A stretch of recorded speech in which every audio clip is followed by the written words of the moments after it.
En ce quatrième dimanche de l'Avent, l'Évangile de la Visitation nous présente cette belle rencontre qui s'est passée entre Marie et Élisabeth. Et toutes les paroles qui sont dans cet Évangile sont là pour nous montrer que cette rencontre-là, elle est réussie.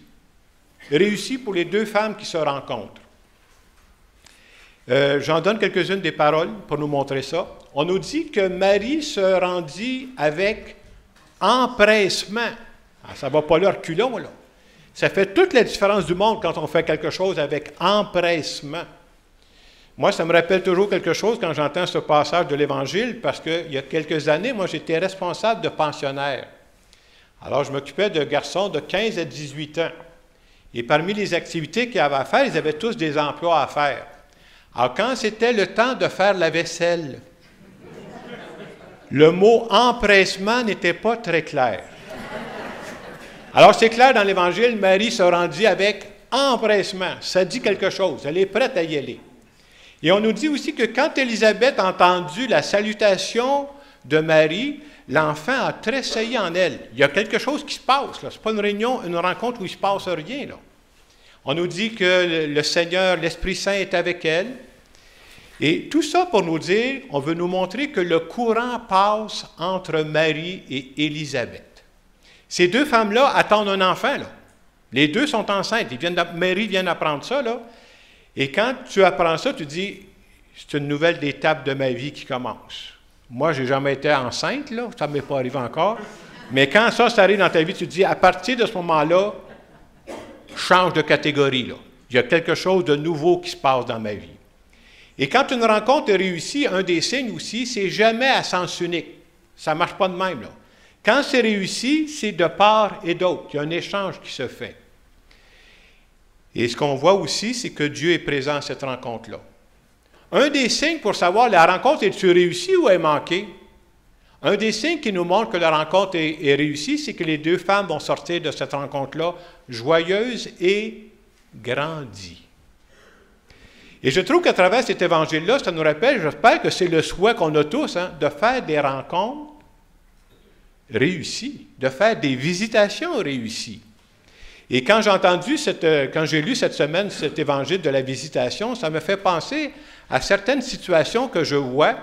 C'est surtout pendant l'été, non pas pendant l'hiver. Vous savez que je suis marcheur, moi. Alors, je marche à peu près tous les jours. Et pendant l'été, vous savez, des choses que je vois, ça m'arrive de temps en temps de rencontrer deux femmes qui marchent côte à côte en poussant un carrosse. Et ce qui est très important, c'est très évident quand tu vois ces deux femmes-là qui marchent ensemble, on voit très bien que le courant passe entre ces deux femmes-là. Pourquoi? Bien, c'est assez simple. Les deux ont un petit, puis les deux font face à la même réalité. De quoi ils jasent, vous pensez? Bien, je peux vous dire de quoi ils jasent. J'écoute de temps en temps quand même. Comment ça va avec ton petit? Il fait-tu ses nuits? Y a-tu des coliques? Vous voyez, quand même, je connais la théorie. Mais je me suis dit, pour ces femmes-là, je sais que ça doit être plaisant de dire, au moment où je vis ça, je ne suis pas la seule. C'est comme si c'est rassurant de parler avec un autre qui vit ça. Tu te dis, bien, je peux partager ça. Et en même temps, je me suis dit, quand ces rencontres-là sont réussies comme celle-là, c'est comme moi, je crois que Dieu est présent dans ces rencontres-là. Et un des signes que Dieu est présent, parce que ça nous fait grandir. Une belle rencontre, ça nous donne de l'énergie, ça nous donne du pep, puis on a le goût d'avancer.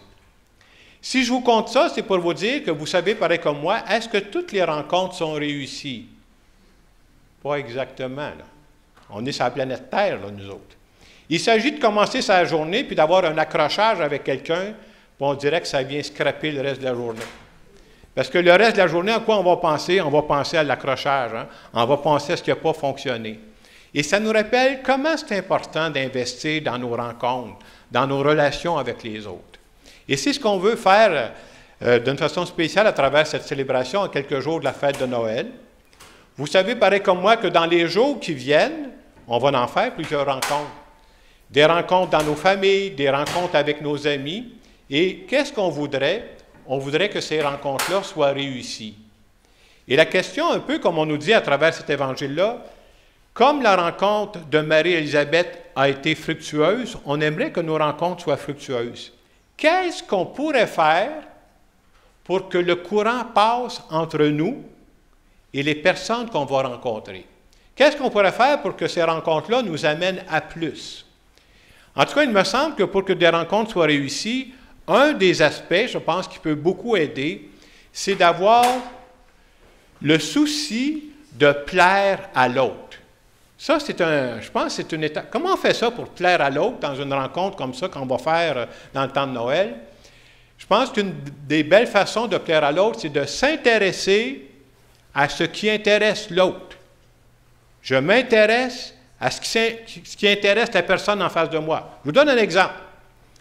Si vous connaissez une femme qui est devenue grand-mère au cours des derniers mois, là, je peux vous dire quoi faire pour la rendre heureuse. Demandez-y comment ça va avec ton petit-fils ou avec ta petite-fille. Vous venez d'occuper une partie de la soirée, là. Elle va être tellement heureuse de vous conter ça. Vous savez que vous y faites plaisir. Et c'est ça le but de nos rencontres, là. C'est ça qu'on veut.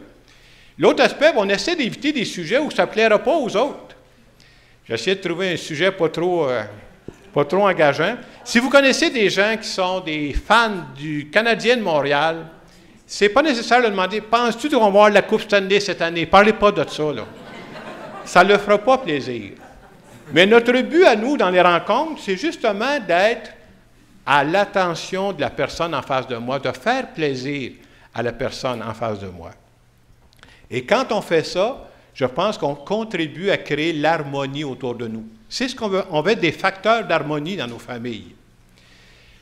L'autre aspect que je trouve important de dire, pour nous qui sommes des personnes croyantes, on sait ce qui s'en vient. Et vous savez, ces moments-là, ces rencontres-là à l'occasion de Noël, ce sont des moments très importants. Une rencontre réussie, c'est quelque chose qui va vous suivre pendant des années. Et une rencontre manquée, c'est quelque chose qui va vous suivre pendant des années aussi.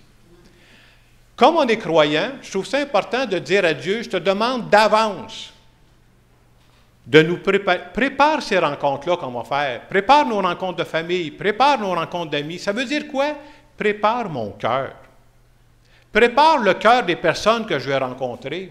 Fais en sorte qu'on ressorte grandi de ces moments-là, qu'on soit plus forts ensemble, qu'on soit plus unis ensemble. C'est ça qu'on peut demander à Dieu à quelques jours de la fête de Noël.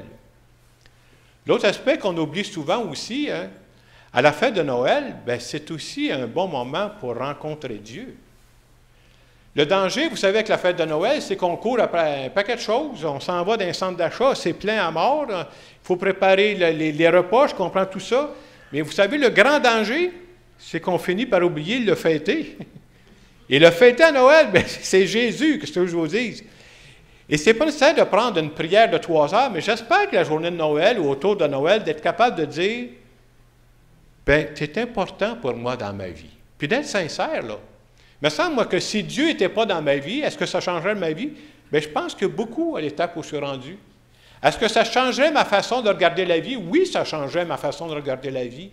Est-ce que ça changerait ma façon d'entrer en relation avec les autres? Ah oui, ça changerait ma façon. Donc, à partir du moment où il est vraiment dans ma vie, ce n'est pas juste quelque chose qui est plaqué quelque part, ça vient tout teinter. Alors, pendant cette célébration ce matin, j'aimerais qu'on fasse cette demande-là, chacune de nous. Seigneur, viens me préparer pour ce qui s'en vient. Viens préparer mon cœur. Viens préparer le cœur des gens de ma famille, là. Puis je sais quel cœur j'ai besoin que tu prépares en particulier pour que ces rencontres-là soient vraiment florissantes. Alors ce matin, en terminant cette homélie, j'aimerais faire une prière en notre nom à tous.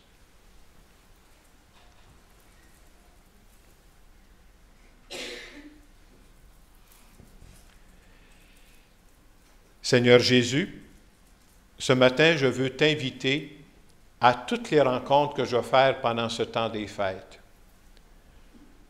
Viens m'aider à être un facteur d'harmonie, de paix dans ma famille, parmi mes amis, parmi mes connaissances.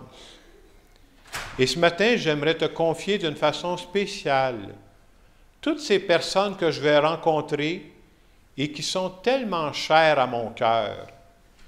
Si ces personnes-là n'étaient pas dans ma vie ne serait pas du tout pareille. Et n'oublie pas, Seigneur, que toi, tu fais partie aussi des personnes qui sont chères à mon cœur. Merci de m'accompagner à tous les jours. Amen.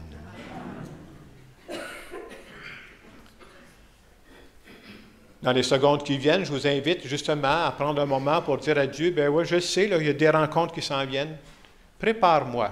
Prépare ces moments-là. Je voudrais que le Noël 24, j'en ressorte grandi, moi et toute ma famille et tous mes amis.